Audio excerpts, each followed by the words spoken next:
Çok bekledim. Çok.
Yaklaştılar. Geliyorlar.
Selamün aleyküm arkadaşlar. Kuruluş Osman 181. bölüm fragmanında Bala Hatun'un şehit olduğunu gördünüz. Ama gerçekten Osman Bey'e ulaşan ceset Bala Hatun'a mı ait? Eğer değilse o ceset kime ait? Osman Bey Kayı Obası'nı ne zaman geri alacak? Begüm Hatun nasıl sonuna ulaşacak? Bu soruların tüm cevaplarını bugünkü videomuzda bulacaksınız. Bu yüzden bu önemli ve heyecan verici bilgileri öğrenmek için videoyu sonuna kadar izleyin. Eğer hala kanalımıza abone olmadıysanız videoyu beğenip kanalımıza abone olmayı unutmayın. Önceki bölüm oldukça muhteşemdi. Bu yüzden reytinglerde büyük bir artış görüldü. Ancak bölümün sonunda Bala Hatun'un şehadeti izleyicileri üzdü. Önceki bölümün sonunda gördünüz ki Gazi Osman Bey'i kulübeye getirene kadar Bala Hatun yanarak ölmüştü. Öte yandan Halime de Bala Hatun'a yardım etmedi. Ama Halime, Bala Hatun'un yanışını izlerken kalbinin yandığını söylüyordu. Ancak aynı zamanda intikam almak istiyordu. Peki gerçekten Bala Hatun şehit mi oldu? Bunun cevabını size verelim.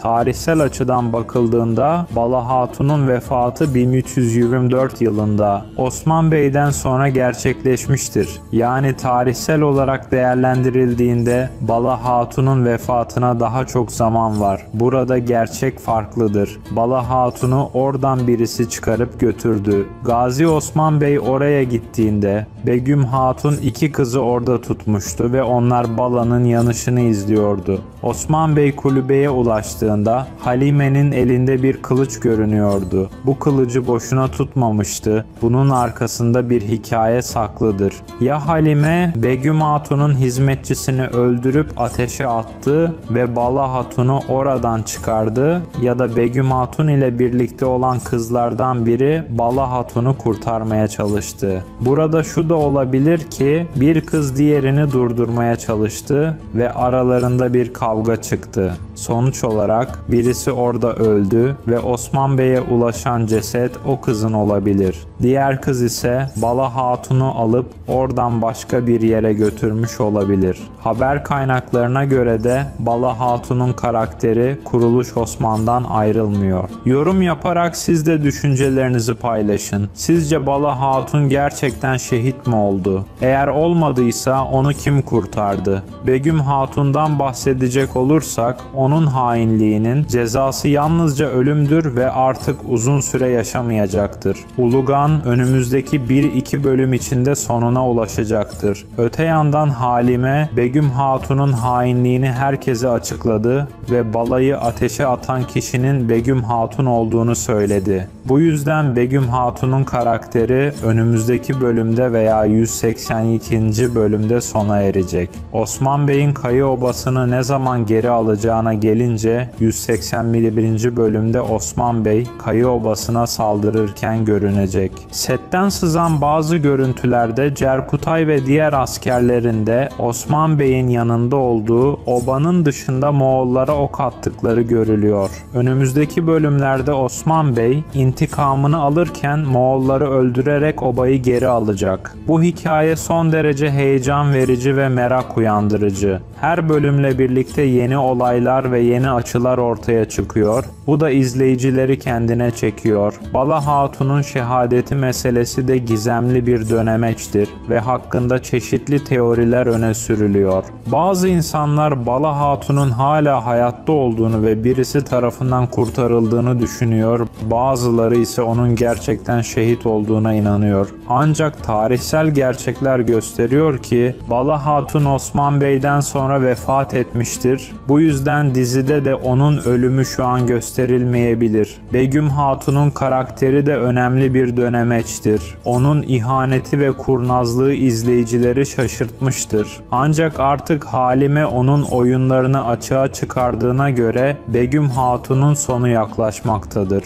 Önümüzdeki bölümlerde Osman Bey ve arkadaşlarının Begüm Hatun'a yaptıklarının bedelini nasıl ödeteceklerini göreceğiz. Osman Bey'in Kayı Obası'nı geri alma kararlılığı da önemli bir konudur. Moğollara karşı savaşı ve intikam ateşi her bölümde daha da büyümektedir. Önümüzdeki bölümlerde Osman Bey ve sadık arkadaşlarının Moğolları nasıl yendiğini ve obayı geri aldığını izleyeceğiz. Bu hikaye sadece tarihin önemli olaylarını anlatmakla kalmıyor, aynı zamanda içinde duygu, aşk, ihanet ve intikam gibi unsurlar da barındırıyor. Her karakterin kendi hikayesi var ve her bölüm yeni sorular ve yeni olayları beraberinde getiriyor. Arkadaşlar, işte Kuruluş Osman 181. bölümün tamamı bu şekilde. Umarız videoyu beğenmişsinizdir. Eğer hala kanalımıza abone olmadıysanız lütfen abone olun ve videoyu beğenmeyi unutmayın. Arkadaşlarınızla paylaşın ve yorumlarda görüşlerinizi belirtin.